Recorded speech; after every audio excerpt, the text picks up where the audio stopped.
আজকে আমাদের কেন্দ্রে চরকিশোর সরকারি কলেজের ছেলেরা পরীক্ষা দেয়। আজকে আইসিটি পরীক্ষার্থী ছিল 900, কিন্তু উপস্থিত ছিল 884। যথারীতি আমরা আমাদের এখানে ট্যাগ অফিসার সমাজসেবা মামুন সাহেব ছিল, তার উপস্থিতিতে আমরা প্রশ্নপত্র খুলে আমরা প্রথমে এমসিকিউ পরীক্ষা শুরু করি।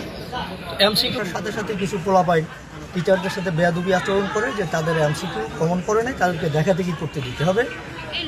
তো আমাদের টিচাররা যেহেতু বাংলাদেশ সরকারের মাননীয় শিক্ষামন্ত্রী মহোদয় নকলমুক্ত পরিবেশে পরীক্ষা দিচ্ছে, নেওয়ার ব্যবস্থা করছে, এবং প্রত্যেকটা রুমে সিসি ক্যামেরা আছে, এবং যদি কোনো জায়গায় ছাত্রছাত্রীরা দেখাদেখি করে তার ব্যবস্থা সিসি ক্যামেরা ফুটেজের মাধ্যমে নেওয়া হয়।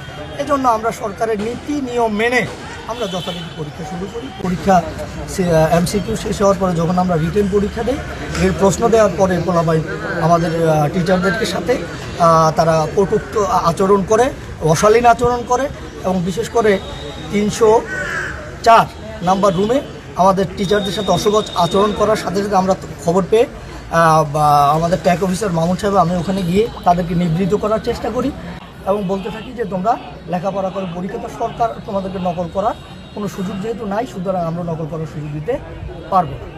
যথারীতি প্রত্যেকটা রুমেই তারা এইভাবে নকল করার জন্য আমাদের টিচার না দেওয়ার কারণে আমাদের টিচারদেরকে বিভিন্নভাবে অপদস্থ করে। তারপরও আমরা সেটা নীরবে সহ্য করে গিয়েছি। পরীক্ষা শেষ হওয়ার পর তারা যখন শেষ হয়ে যায়, এবং আমি ইতিমধ্যে প্রশাসনকে জানিয়েছি, তারা আমার টিচারদের সাথে খারাপ আচরণ করে রুমে।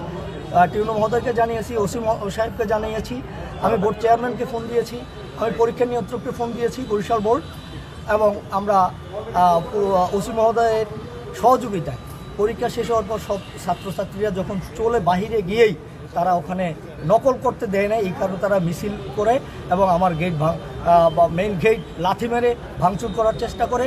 সেটা দিয়ে না পেরে পশ্চিম পাশে এসে আমার গেটটা ভাঙচুর করে।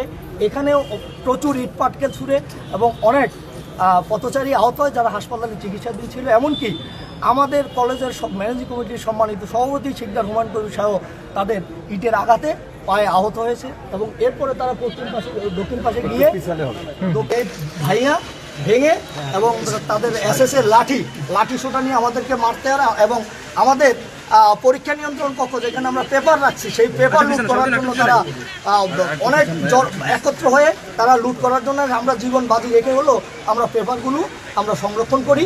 এরপর তারা আমাদের ওই গেট দিয়ে এসে আমার রুম ভাঙচুর করে এবং অধ্যক্ষ রুম ভাঙচুর করে আমাদের ব্যাপক ইটমাটকেল ছুঁড়ে, এবং আমাদের টিচাররা নিরাপত্তাহীনতার মধ্যে এই মধ্যে টিউনো মহোদয় এসছে, পুলিশ প্রশাসন টিএসএল নিক্ষেপ করে তাদেরকে ছত্রভঙ্গ করার চেষ্টা করে। তাদের মূল লক্ষ্য একটা, তারা দাবি একটাই ছিল, তাদেরকে নকল করতে দিতে হবে। আপনারা দেখেছেন যে এখানে তো আসলে পরীক্ষা অনুষ্ঠিত হয়েছে, আমাদের চরকিশোর সরকারি কলেজের স্টুডেন্টরা এখানে পরীক্ষা দিচ্ছে ফাতেমা মতিন মহিলা কলেজে। তো পরীক্ষা প্রশ্ন কঠিন হয়েছে, প্লাস হচ্ছে আপনার টিচাররা তাদেরকে মানে সুযোগ দিচ্ছে না, এই মর্মে তাদের মধ্যে শুনলাম। এরপরে শুনলাম যে বিভিন্ন রকম অনাকাঙ্ক্ষিত পরিস্থিতি তৈরি হয়েছে। তো পরবর্তীতে পুলিশ পরিস্থিতি নিয়ন্ত্রণে এনেছে। এখন পর্যন্ত পরিস্থিতি ঠিক আছে, স্বাভাবিক।